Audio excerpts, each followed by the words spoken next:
મજામાં. આજનો પ્લાન છે આપણો ડેમે જવાનો મિત્રો. તો આપણે જાશું ડેમે ને ત્યાં આવ્યું છે ખોડિયાર માતાજીનું મંદિર, ત્યાં પણ જાશું ને એક બાજુમાં બીજું એક મંદિર આવ્યું છે તે પણ તમને બતાવ્યું. હું પણ ઘણા ટાઈમથી ત્યાં ગયો નથી, તો ત્યાં હું જવાનો છું, દર્શન કરવાનો છું કે આજનું વાતાવરણ કેટલું સુંદર છે તમને બતાવીશ. તો વિડીયોમાં જોડાયેલા રહેજો, ચેનલને સબસ્ક્રાઈબ કરી લેજો, વિડીયો લાઈક કરી લેજો, તમારા મિત્રો સાથે શેર કરવાનું ભૂલતા નહીં. વરસાદી વાતાવરણ છે, જુઓ કેટલું સુંદર વાતાવરણ છે. તો આવા વાતાવરણમાં આપણે નીકળવું જ જોઈએ, બહાર આટો મારવો જ જોઈએ અને પ્રકૃતિનો આનંદ માણવો જોઈએ. તો નીકળી જઈએ, ચાલો આપણે એ સાયકલ લઈને.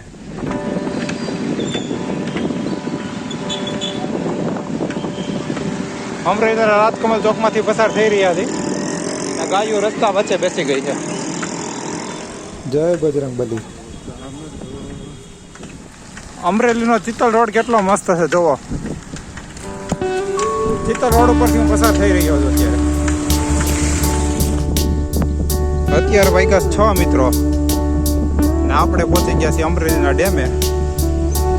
આ અમરેલીનો ડેમ છે,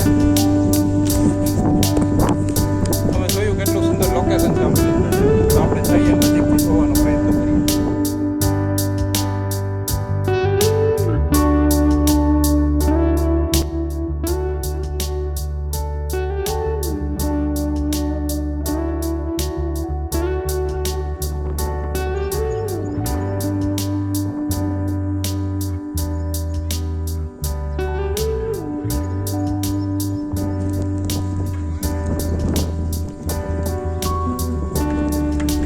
આ બધું છે સરસ મજાનું ફાર્મ હાઉસ, આ બધું છે ડેમ, આ છે રસ્તો. પેલા જે વિડીયો ઉતાર્યો હતો તે સામેથી આપણે ઉતાર્યો હતો, ત્યાં ડેમ છે સામે સાઈડ. ઝૂમ કરીને બતાવું તમને દેખાય તો. ઓહો, જો આ ડેમ છે, ત્યાંથી આપણે વિડીયો શૂટ કર્યો હતો. અત્યારે આપણે આવી ગયા છીએ આ બાજુ. થી રાજકોટ જાવ ને મિત્રો, ત્યારે ડેમ ની બહાર નીકળતા 2 કિલોમીટરના અંતરે આવેલું છે ખોડિયાર માતાજીનું મંદિર. ત્યાં આપણે જઈએ છીએ ત્યારે દર્શન કરવાના છે. આજ રવિવાર છે તો ઘણી બધી પબ્લિક આવી છે બહારથી દર્શન કરવા માટે. ને આ ડેમ જોવો તમે, આખો ભરાઈ ગયો છે.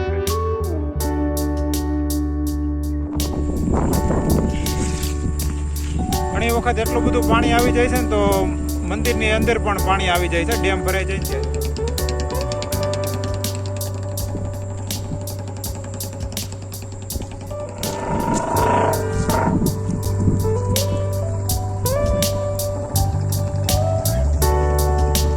તો હવે જઈએ માતાજીના દર્શન કરવા માટે.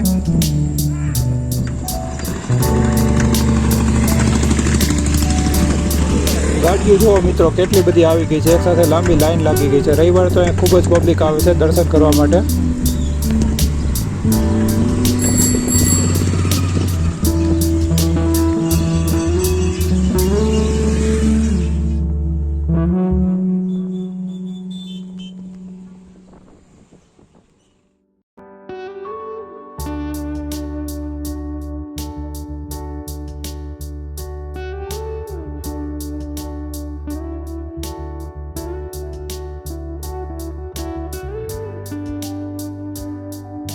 આપણે બાપુ પાસેથી જાણવાનો પ્રયત્ન કરીએ કે મંદિર કેટલા વર્ષ જૂનું છે ને ઇતિહાસ એનો શું છે. ચાલો મિત્રો જાણીએ. જય માતાજી બાપુ. આ કેટલા વર્ષ જૂનું આ મંદિર છે અને માતાજીનું પ્રાગટ્ય ક્યારે થયું હતું? અહીંના જે રાજા હતા સૈયદ બાપુ હતા, એના અનુભૂતિથી એને માએ બનતો પૂરો અને કઈ પણ જેને માટે થઈને એક ઝઘડો હતો, એ ઝઘડામાં એને માતાજીને મદદ કરી અને અહીંથી પ્રાપ્ત થઈ ગયું. ત્યારથી માતાજી થાપો ગયો છે અને સર્વ લોકો એને પૂરી શ્રદ્ધાથી, પૂરી આત્મીયતાથી માતાજીના દર્શન કરવા આવે છે, પૂજે છે. અને અમૃતનું એક જાતનું ધરોહર છે, જે ગણાય કે દિગ્પાળ કહેવાય. 4 દિશામાં 4 દિગ્પાળ હોય, એમ એક બાજુનો દિગ્પાળ એટલે ખોડિયાર, એક બાજુનો દિગ્પાળ એટલે હનુમાનજી, એક બાજુનો દિગ્પાળ એટલે આપણે વધારે હનુમાન. એ રીતનું એક અમરેલીની 4 બાજુ છે, એમાં એક આમાં ખોડિયારનું થઈ છે. અને માતાજીએ સાક્ષાત દર્શન નહીં અને અનેકની ઈચ્છાઓ પૂરી કરી છે. સાક્ષાત હાજર છે. સમરો અરજી મૂકો એટલે માતાજી તમારે કાર્યમાં તમને સહાય આપે છે હમ. એવું આ માતાજીનું મંદિર છે એમાં ભગવતી સદાય પોતાની કૃપા દ્રષ્ટિ સદાય ભક્તો પર રાખે છે એવામાં ભગવતી ખોડિયાર સદાય કલ્યાણ કરે છે. જય માતાજી. હવે બાપુ સાથે વાત કરીને જાણ્યું મંદિરનો કેટલો જૂનો ઇતિહાસ છે અને માતાજી કઈ રીતે પ્રાગટ્ય થયા હતા. આજે હું મિત્રો આવી ગયો છું રવિવાર છે અને દર્શન કરવા માટે. તો માતાજીના દર્શન થઈ ગયા છે. હવે આપણે રજા લઈએ બાપુ ભાઈ. જય માતાજી બાપુ.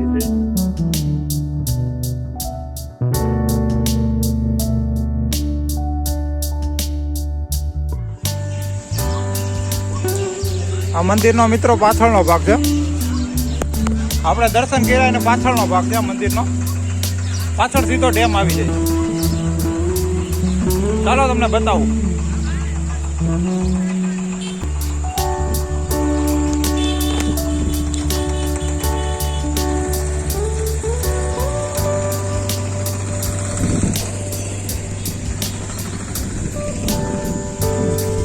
સીધો પાછળ ડેમ આવી જાય. અહીંયા મંદિર છે.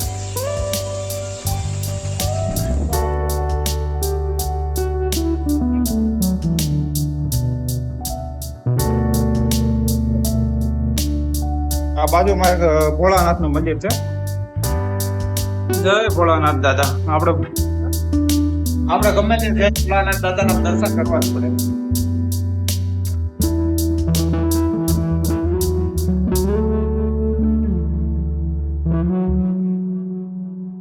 કોમેન્ટમાં જય ખોડિયારમાં લખી નાખજો. માતાજી બધાની મનોકામના પૂરી કરે.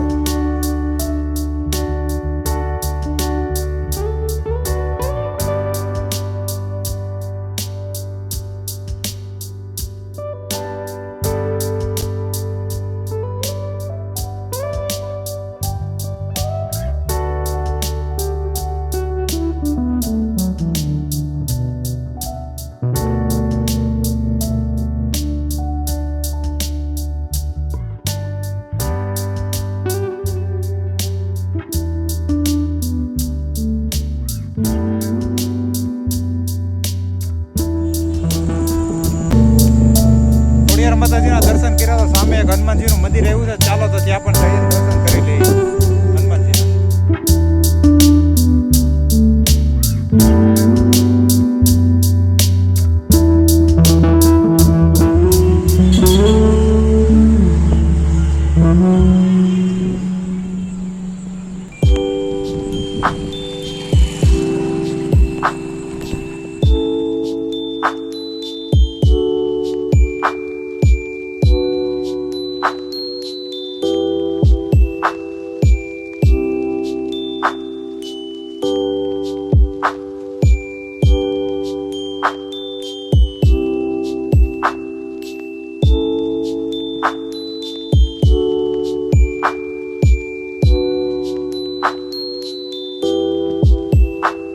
કર્યા જાગૃત હનુમાનજીના દર્શન. હવે જાશું ઘર બાજુ.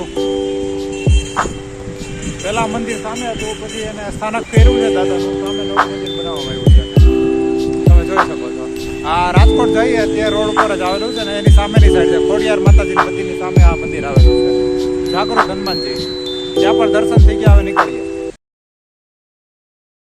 દર્શન કરીને આવ્યા ને ત્યાં ખોડિયાર માતાજીના મંદિરે થઈ ગઈ હતી તૈયારી આરતીની. તો આપણે આરતીનો લાભ લઈને જ પછી જઈએ ને.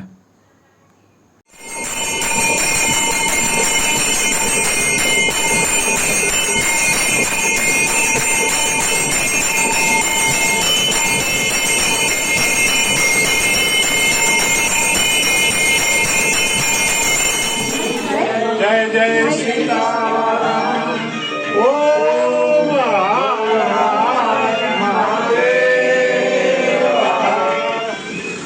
આ મંદિર મારા ઘરથી 9 કિલોમીટરના અંતરે આવેલું છે. અત્યારે રાત પડી ગઈ છે. ઘરે પહોંચવામાં અંધારું થઈ ગયું છે. 8 વાગી ગયા છે.